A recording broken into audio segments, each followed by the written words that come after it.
Perlindungan-Mu, oh Tuhan, nyatalah dari hidupku.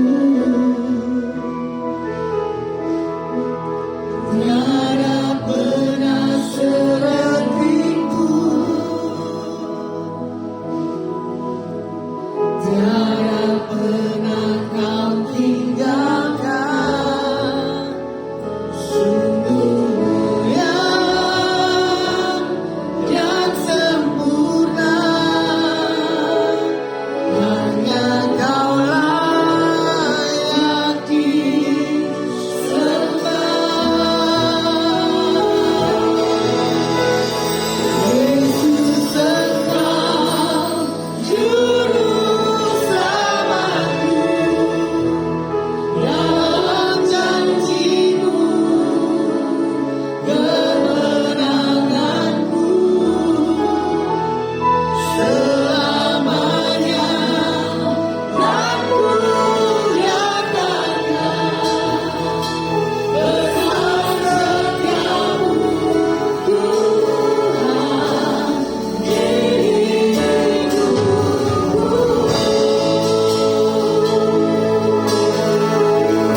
Haleluya. Amin. Ya, shalom, silakan duduk.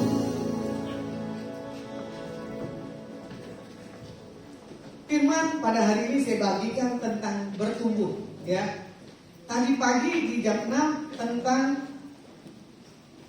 bagaimana di sini perjalanan menuju tanah berlimpah susu dengan madu. Kalau orang sudah mengalami satu hal, pemulihan, pasti kita ini akan punya pertumbuhan di dalam Tuhan, ya. Orang yang bertumbuh di dalam Tuhan adalah orang yang gak gampang diombang-ambingkan oleh keadaan dan situasi. Kalau mau dilihat Matius 13, ya, ayat 1 sampai 23. Tapi saya mau ayat 1 sampai 13 aja. Kita baca bergantian, ya. Matius 13 ayat 1 sampai 13. Nanti dibaca sampai 23. Saya ayat yang pertama. Pada hari itu keluarlah Yesus dari rumah itu dan duduk di tepi danau. Maka datanglah orang banyak berbondong-bondong lalu mengerumuni dia, sehingga ia naik ke perahu dan duduk di situ, sedangkan orang banyak semuanya berdiri di pantai. Dan dia mengucapkan banyak hal, ialah perumpamaan kepada mereka, katanya, adalah seorang penabur keluar untuk menabur. Pada waktu ia menabur, sebagian benih itu jatuh di pinggir jalan, lalu datanglah burung dan memakannya sampai habis. Sebagian jatuh di tanah yang berbatu-batu, yang tidak banyak tanahnya, lalu benih itu pun segera tumbuh karena tanahnya tipis. Tetapi sesudah matahari terbit, lalu ia dan menjadi kering karena tidak berakar.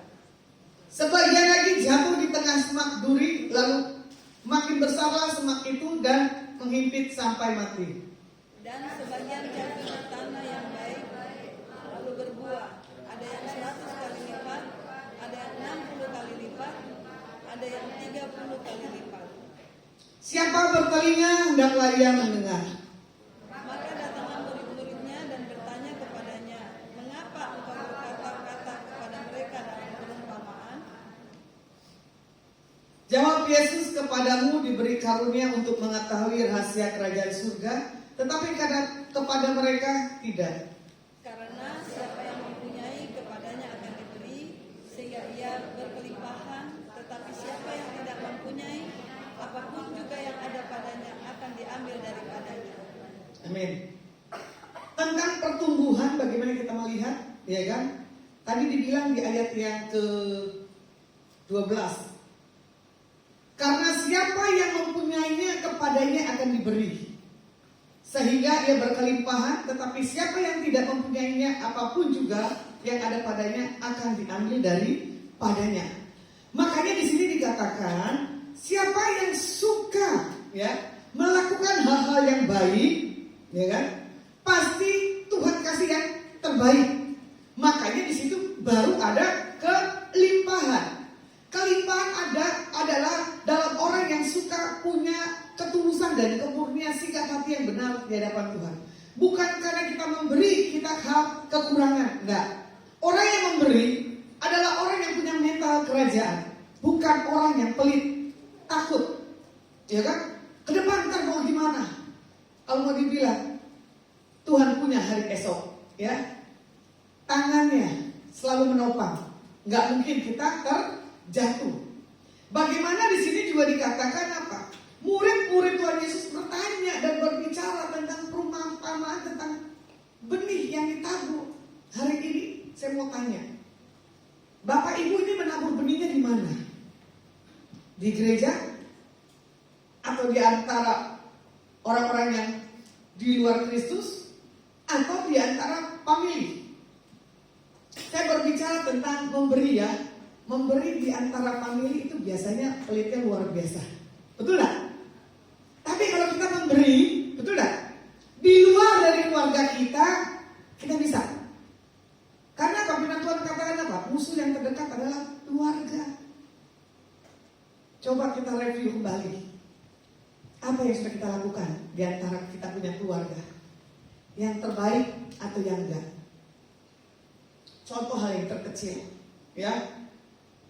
Saya misalkan punya uang, nanti adik saya atau kakak saya minta uang ataupun akan Saya bilang minta uang, uangnya itu terlalu banyak.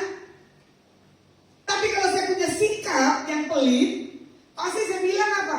Gak ada. Tapi kalau saya punya sikap bermurah hati mental kerajaan, bilang apa adanya, cuman ada sekian. Terserah dia mau pakai buat apa, urusan dia dengan Tuhan. Mau diganti nggak diganti, ya udah. Karena apa? Kita ini hidup di bumi hanya sementara, nggak bawa apa-apa. Tapi kalau kita memberi di atas keluarga, di luar keluarga kita, memberi kita suka orang ini pasti jor, betul nggak? Pasti loss, nggak usah diminta pasti dikasih dulu, betul nggak? Ada orang berkata begini, kok hidupmu aman ya Bu, tenang-tenang aja. Saya lihat pagi siang malam tetap gak kelihatan mukamu, wajahmu bermasalah. Saya bilang begini, buat apa kita punya wajah harus ditunjukkan kalau kita punya bermasalah. Menghadapi apapun gak usah kita tunjukkan, ya. Makanya terkadang orang bisa melihat integritas seseorang yang punya rasa takut akan Tuhan, hidupnya tenang, hidupnya gak peduli dengan yang lainnya. Karena apa? Hidupnya selalu menyenangkan Tuhan. Selain kau Tuhan, gak ada yang lain. Bahkan orang bilang begini, kenapa hidupmu selalu memberi sementara kamu kekurangan? Karena apa? Alkitab suruh. Karena apa? Gayanya Tuhan Yesus suka memberi. Makanya berilah maka akan diberi. Maka itu semua akan dipadatkan. Itu saya aminkan. Sampai hari ini saya gak pernah takut kekurangan. Karena apa? Apa yang kita miliki, apa adanya. Contoh hal yang sepele, ya. Misalkan kita lihat orang di depan mata, uang kita ini pas-pasan. Sikap kita ini gimana? Mau lakukan apa enggak? Pas di sisi limit kita nggak punya keuangan, tiba-tiba ada lagi di depan mata kita tuh orang yang menyapa, Bu, lapar Bu, butuh makan Bu. Udah gitu bau lagi, sikap kita gimana ini? Tapi di situ saya belajar. Bukan saya butuh pengakuan dan dihargai, tapi satu hal karakter Tuhan. Kita beri bahkan lebih. Bahkan lagi di kendaraan pun, kalau Tuhan bilang berhenti, kasih buat orang itu, ya kasih. Kadang itu spontanitas. Karena apa? Satu hal keputusan karakter Kristus, kita lakukan hal suka memberi. Makanya saya katakan buat setiap umat Tuhan, jangan memberi di atas orang yang kita cintai. Coba memberi di atas yang kita tidak suka, apalagi ngebohongin kita. Gimana sikap kita? Bisa nggak? Saya sering sekali loh ditipu dengan orang-orang, tapi saya bilang, saya orang kaya, saya punya mental integritas daripada Tuhan. Walaupun caranya ngos-ngosan harus tanggung itu uang yang harus saya bayar. Ya, makanya kadang orang bilang begini, kenapa hidupmu mau jadi penjamin? Karena kita tidak tahu orang itu bohong apa enggak. Karena yang kita tahu, kita punya satu hal, ketulusan dan kebaikan. Siapa yang sering ditipu? Angkat tangannya ke atas atau ke bawah terserah. Oh, pada malu. Saya sering sekali. Oh, ibu jujur.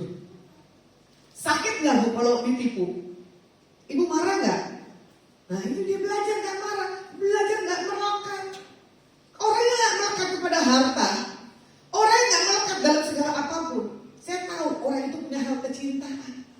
Karena cuma berkata gini, selain kau tiada yang lain, ya kan? Ada padamu di surga. Seberapa yang kamu kerjakan di bumi, kamu akan menuai dengan cara Tuhan yang ajaib.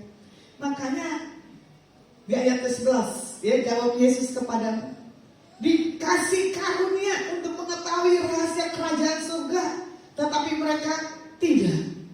Orang yang memberi selalu mendapatkan hal-hal yang ilahi daripada Tuhan.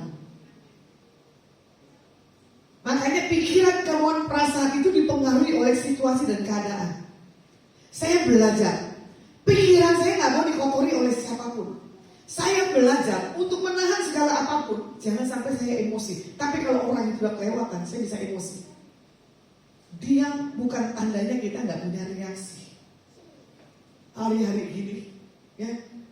emosi kita ini lagi banyak terpancing. Karena apa? Situasi. Karena apa? Cuaca. Betul gak?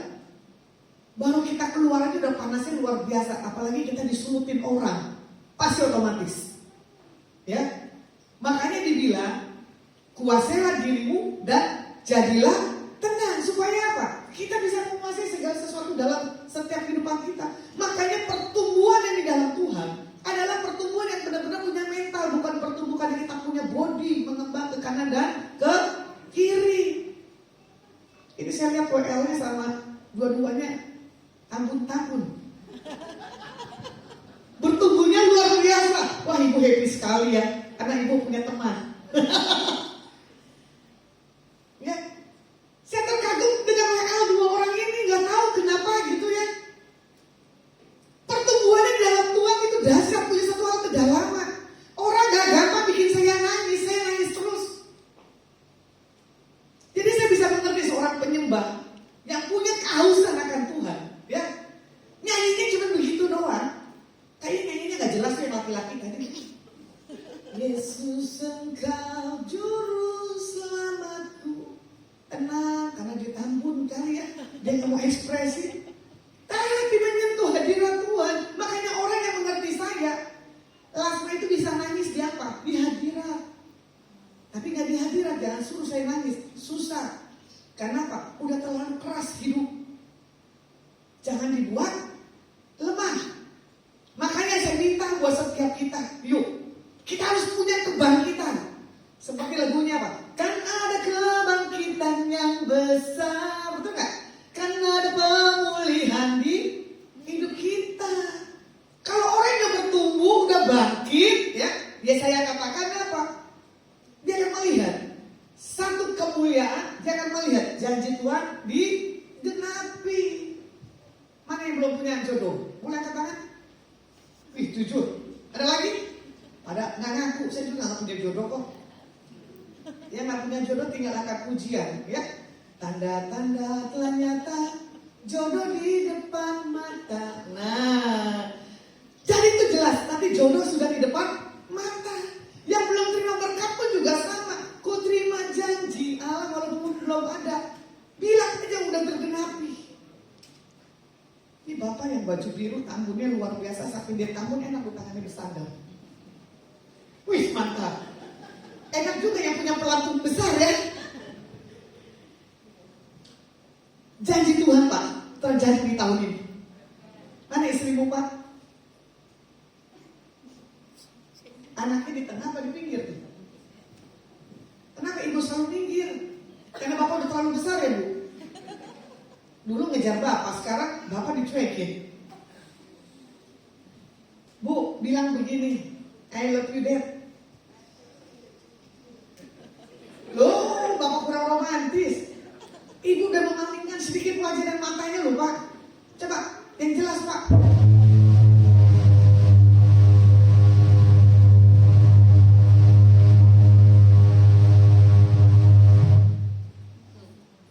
Karena bapak ini minta Tuhan pulih, urapannya dahsyat. Kenapa yang mulai dia? Halo? Ada yang salah?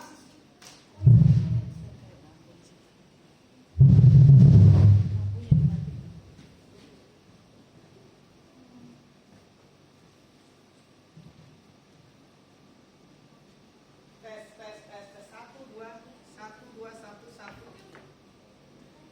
2 1 1. Oke, urapan Bapak luar biasa. Saya bercanda sama Bapak tapi Tuhan marah.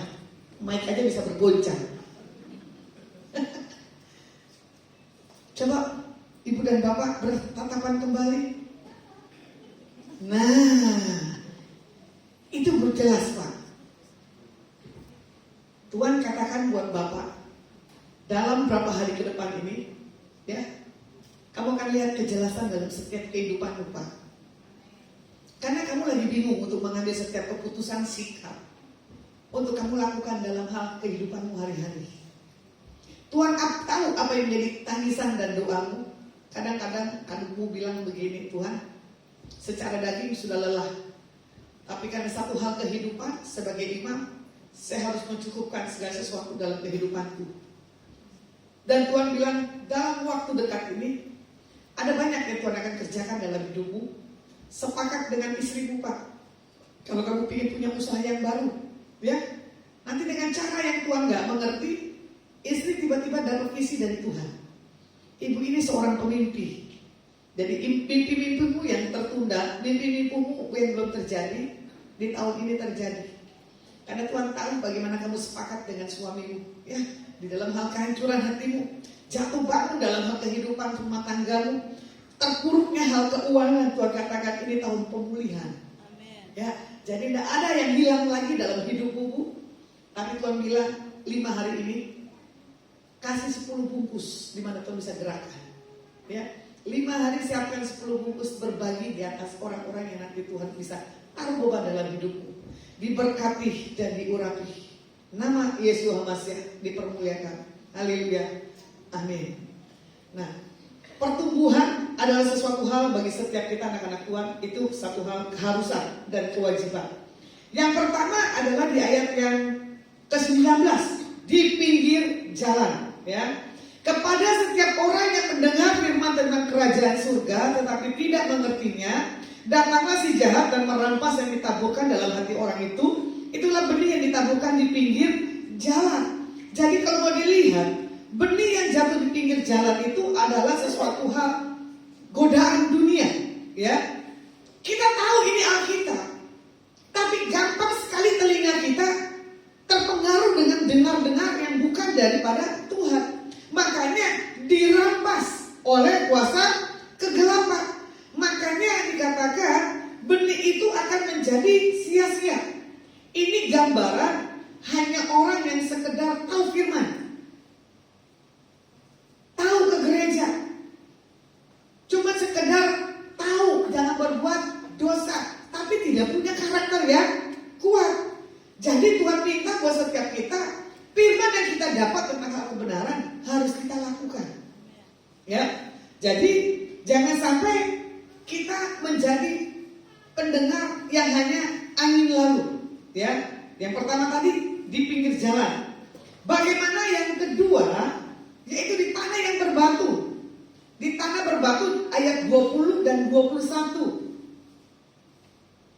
Ini versi Alkitab ini sekarang kalau kita upgrade berbeda ya. Mesti kembali ke Alkitab yang lama ini. Kadang beda sekali nih Alkitab yang kita download yang sekarang sama yang dulu. Oke. Benih yang ditaburkan di tanah yang berbatu-batu ialah orang yang mendengar firman itu dan segera menerimanya dengan gembira. Tetapi ia tidak berakar dan tahan sebentar saja. Apabila datang penindasan atau penganiayaan karena firman itu, orang itu pun segera murtad. Makanya benih yang ditabur di tanah yang berbatu-batu, ya kan? Orang yang mendengar dan menerimanya. Waduh, ini kenapa ya?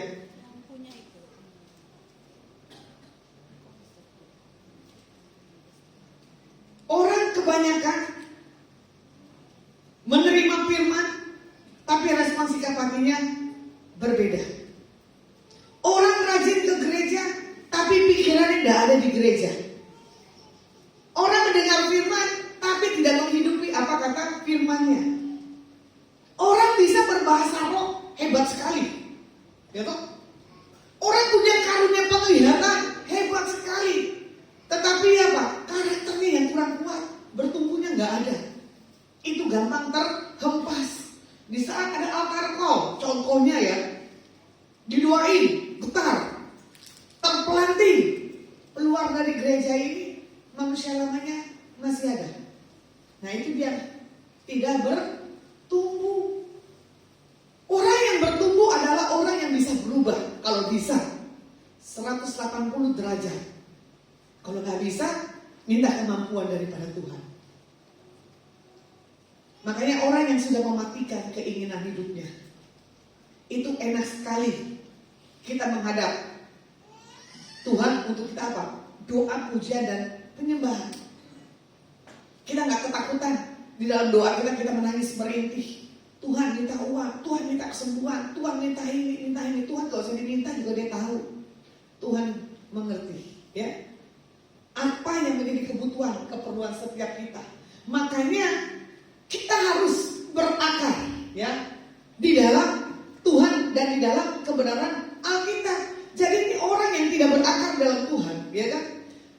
makin banyak tekanan, makin banyak satu hal problem dalam hidupnya, dia menjadi murtad. Tinggalin Tuhan Yesusnya karena cinta. Tinggalin Tuhan Yesusnya karena harta. Tinggalin Yesusnya karena apa? Butuh satu hal, kenyamanan. Makanya orang bilang apa? Ikut Yesus itu tidak enak, banyak susahnya. Siapa bilang? Kalau yang sudah mengerti kebenaran firman, ikut Tuhan Yesus itu enak. Ya, sedap-sedap, nyeri. Ada penyertaan Tuhan. Nah, bagaimana di tanah yang berbatu ini, ya, sebagai seorang pengembara benih yang jatuh ke tempat yang tanahnya itu dikit, ya, banyak batunya. Batu itu bicara tentang apa? Permasalahan.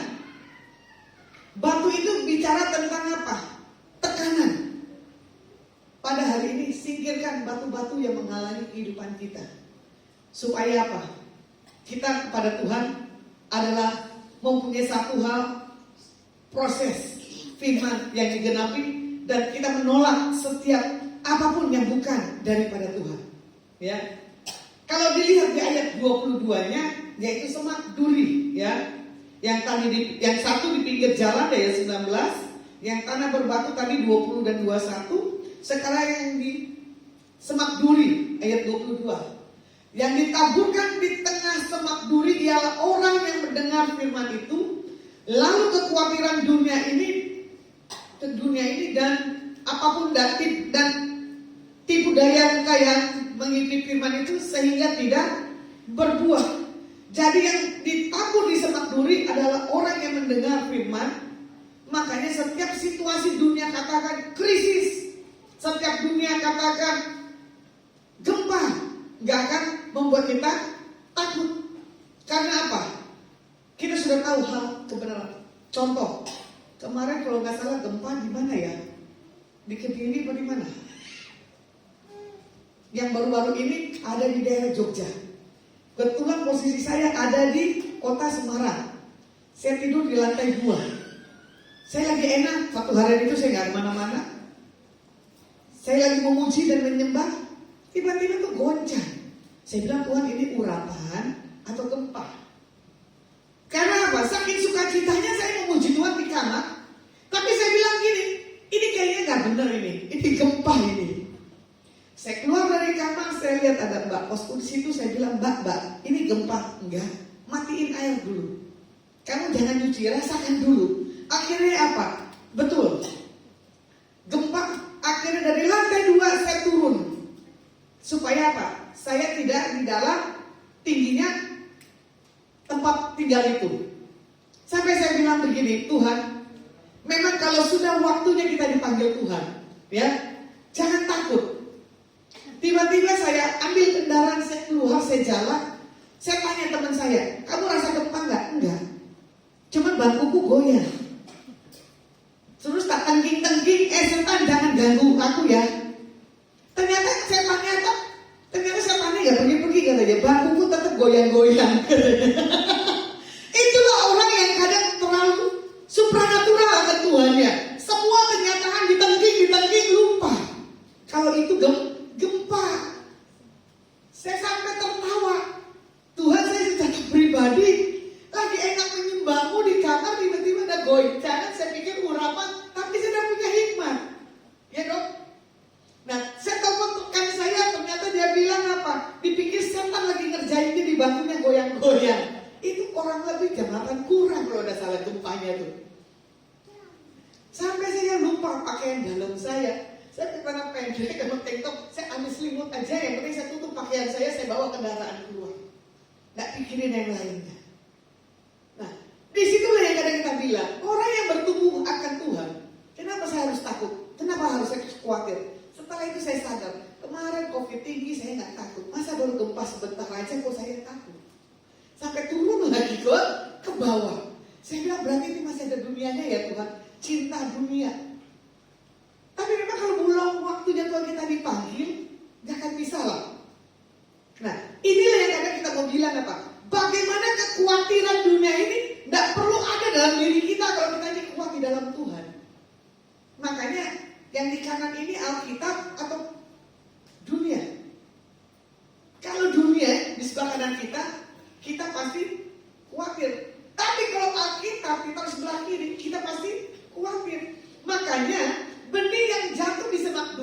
adalah orang yang benar-benar bertumbuh secara maksimal. Di saat tekanan menghimpitnya, itu untuk bertumbuh, dia tetap kuat. Hari itu ada sempat rumput atau apa tuh yang berduri, kalau dipegang dia langsung tutup. Kita bilang dulu itu rumput putri malu ya. Masih ada nggak sih sekarang? Hah? Saya nggak pernah nemu tuh. Kita begitu nggak sama Tuhan? Waktu disentuh, bangun kamu. Entah Tuhan masih ngantuk. Jangan kalah tuh sama tuh pohon daun yang begitu. Disentuh dia tidur, dia tuh nutup, tiba-tiba tadi bisa mekar kembali. Makanya orang yang bertumbuh dalam Tuhan, di saat Tuhan sentuh seperti pohon tadi, langsung cepet-cepet bangun. Jangan nikmatin tidur. Berkat datang di saat kita punya ketaatan. Kalau Tuhan minta kita bangun walaupun kita lelah, gak usah takut. Kalau mau dibilang perjalanan Jakarta, Subang, Bandung, Semarang, Pasuruan lagi sendiri. Gitu? Kalau orang Jawa bilangnya apa? Kesel, loro. Bu, gak kesel bu, gak loro. Dulu saya bahasa kesel bingung. Masa sih saya marah, gitu kan? Ternyata bahasa Jawanya kesel itu capek. Betul gak? Nah, kalau orang pernah ada lebih lucu lagi di Ibu Maya, bunuh tuh lampu. Masa lampu mesti saya bunuh? Entar hukum tuh berjalan, ternyata apa? Matiin itu lampu. Siapa orang Batak di sini? Saya doang yang orang Batak di sini. Halo? Bahasa Bu Maya dengan bahasanya bertolak belakang. Bu Maya bilang begini, parkir jok oto dibuka. Parkir oto dibuka. Bahasa Bataknya oto itu bodoh. Masa saya harus parkir kebodohan saya di muka saya? Terbalik lagi itu bahasa. Ya, makanya bagaimana pengertian bertumbuh itu nggak boleh bersinggungan, nggak boleh langsung cepet apa? Marah. Ya ini nih, hari-hari ini nih banyak sensitif. Ya Pak ya. Oh Bapak serius sekali nih lihat saya. Otaknya saya pulang Pak, siap. Langsung pelampungnya siap lagi. Tuhan bilang Bapak sama Ibu ya sehati dalam berapa hari ke depan. Apa yang ditarget diminta Bapak itu terjadi. Karena Bapak sudah punya keinginan keras untuk membahagiakan hidup Ibu dan anak-anaknya. Sampai akhir gitu, ku menutup mata, ku tetap setia menanti janjimu. Tahun ini Pak digenapi.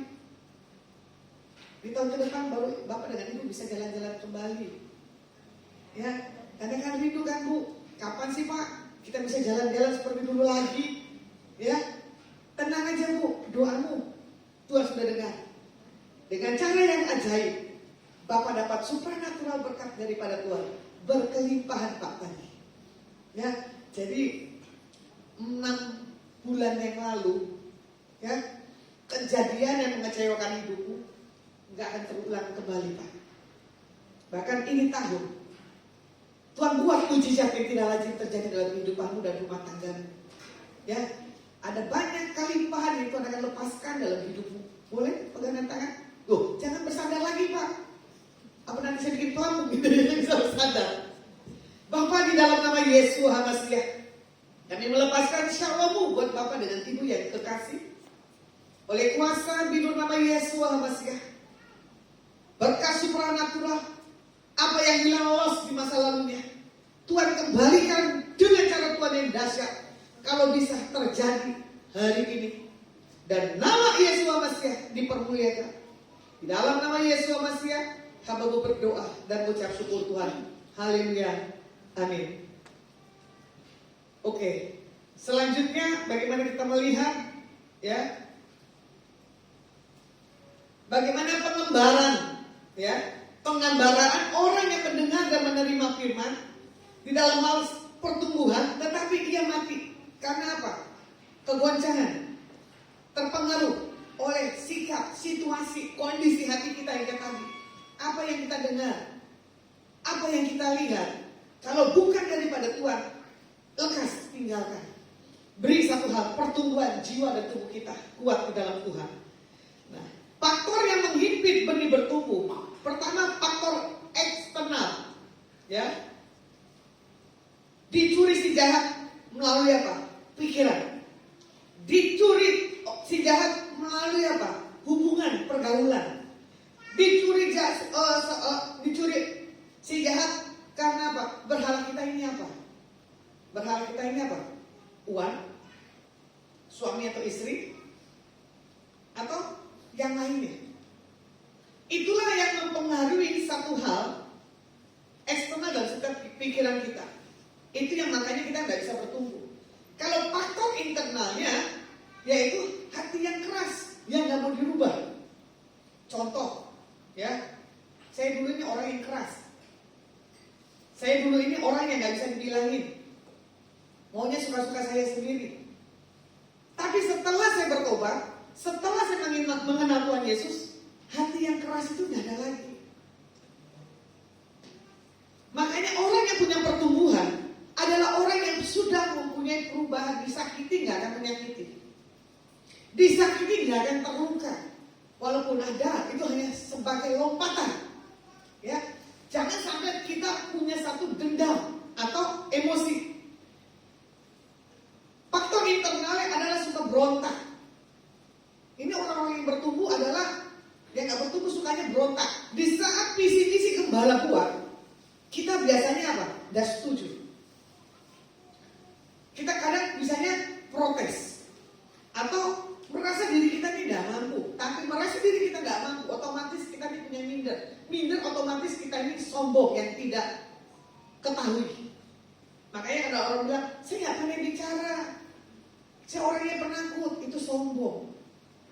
Tapi orang yang di dalam Tuhan, ya, tidak ada kata penakut, dia punya rasa berani. Yang keempat adalah tanah yang subur, di ayat yang ke-23.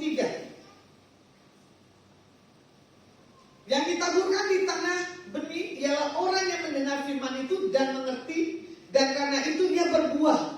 Ada yang 100 kali lipat, ada yang 60 kali lipat, ada yang 30 kali lipat. Nah, orang yang bertumbuh, ya kan? Bagaimana benihnya itu dijatuh di tanah yang subur. Di dalam kondisi baik tidak baik apapun, kelihatan dia tetap bertahan. Kelihatan dia nggak akan gusar apapun keadaan situasinya. Makanya bukan saya sebagai pembicara atau Ibu Maya. Kalau mau kenal saya secara dekat atau Ibu Maya, kalian bisa uji takut Tuhan dalam diri saya, gitu. Firman saya hidup di tangga, kalian bisa mengerti. Kebanyakan pembicara jago di mimbar, tapi kenyataan turunnya mana? Belum tentu. Menghidupi, mempraktekkan, itu harus sejalan. Orang punya karunia, tapi tidak punya karakter yang benar, akan menjadi batu sandungan. Saya tahu ini 2 WL nanti ke depannya ya. Kalian cuma memuji aja begini. Engkau Tuhan Juru Selamatku. Terjadi loh kelepasan loh. Saya melihat ini pergerakan di depan gereja ini hal kesembuhan. Gereja ini akan dibuka 24 jam. Bukannya 1 jam ya musuhannya. Jadi orang yang dari luar harus datang ke tempat ini.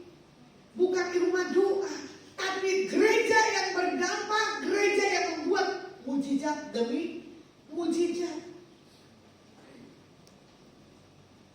Kenapa Tuhan Yesus bisa melakukan mujizat? Kita nggak bisa.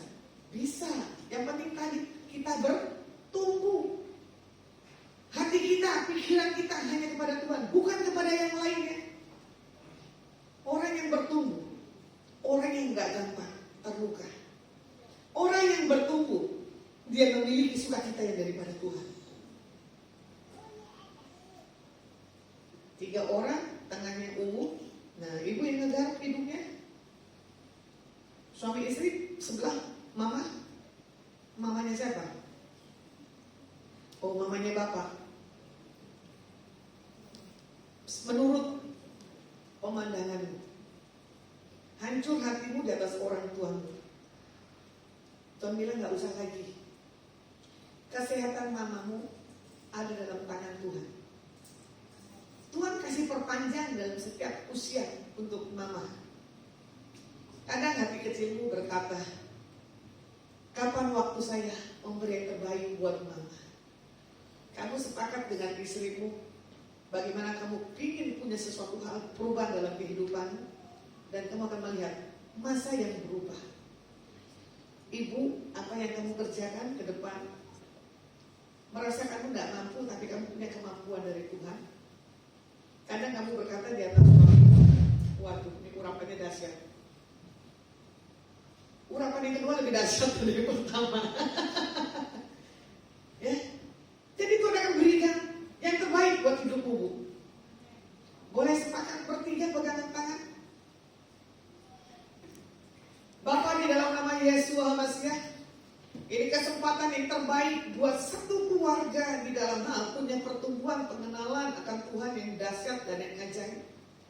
Kalau nanti rumah dari para Bapa dipakai satu hal, rumah pertemuan satu dengan yang lainnya, dan terjadi banyak miracle yang tidak lazim dalam kehidupan dan rumah tangganya, dalam tangan kasih Tuhan yang memberi yang terbaik.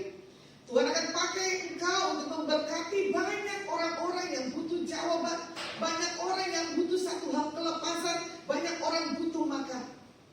Engkau akan bisa melihat cara Tuhan yang menarik engkau untuk dipakai menjadi satu mediasi pekerjaan Tuhan dalam setiap hidupmu. Engkau terima satu hal anugerah kekayaan bangsa-bangsa. Engkau akan memulai dari setiap hal yang terkecil melakukan kebaikan, dan Tuhan akan tambahkan dengan cara Tuhan yang dahsyat. Engkau diberkati, engkau diurapi. Dalam nama Yesus Al-Masih kami berdoa mengucap syukur. Amin. Nah, bagaimana di sini kita melihat, ya, orang yang sungguh-sungguh, yang punya satu kegairahan dan kehausan akan firman Tuhan, dia akan menerima penggenapan janji-janji Tuhan. Makanya di sini tujuan kita di dalam mendengar firman, membaca firman adalah untuk apa? Untuk menyukakan hati Tuhan, atau kita merasa dilepaskan dan dibebaskan. Karena pada dasarnya begini, kalau kita kurang tidur, gak bisa tidur, baca Alkitab kita bisa tidur. Jadi Alkitab ini sebagai senjata tidur. Ya tak? Kadang Alkitab ini adalah menjadi satu hal patokan, cuman dongeng biasa, tidak menjadi hal realita. Tapi kalau kita punya hal pertumbuhan di dalam Tuhan, tujuan kita mendengar firman, kita baca firman, kita punya satu perubahan dan kita punya pertumbuhan.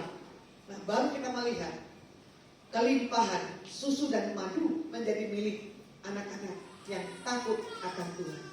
Oke, Tuhan Yesus berkati. Kita angkat pujian. Saya ini jam kedua ini bebas. Siapa yang mau didoakan, saya undang maju ke depan. Nggak mau didoain juga nggak apa-apa, biar kita cepat pulang. Oke, saya undang bangkit berdiri, kita akan pujian. Yang mau didoakan, silakan maju ke depan. Tuhan dipermuliakan dalam setiap kehidupan kita, anak-anak Tuhan.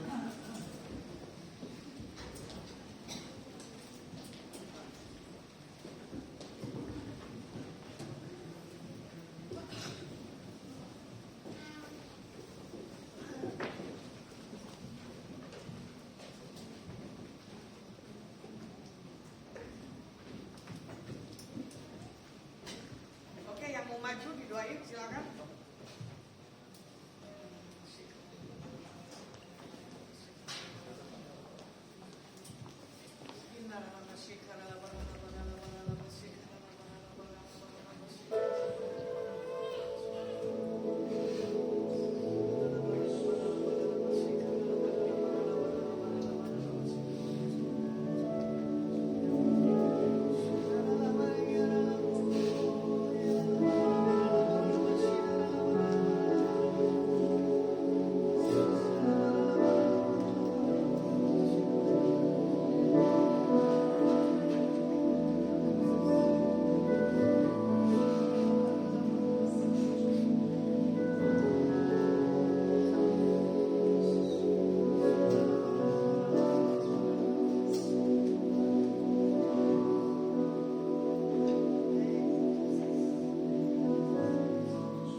ancaman bagi setiap kami Tuhan.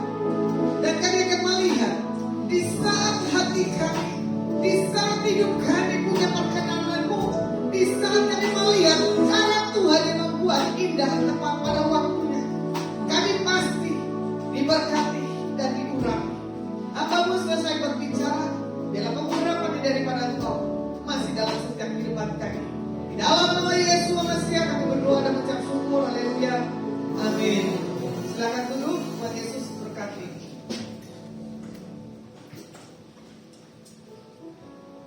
Oh, maaf, kita bangkit berdiri, kita katakan di hadapan Tuhan. Pulanglah dan bawalah berkat yang terbaik yang datang dalam nama Bapa, Putra dan Roh Kudus. Biar apa yang Bapak Ibu pegang, saudara-saudari di depan, dikerjakan Tuhan Yesus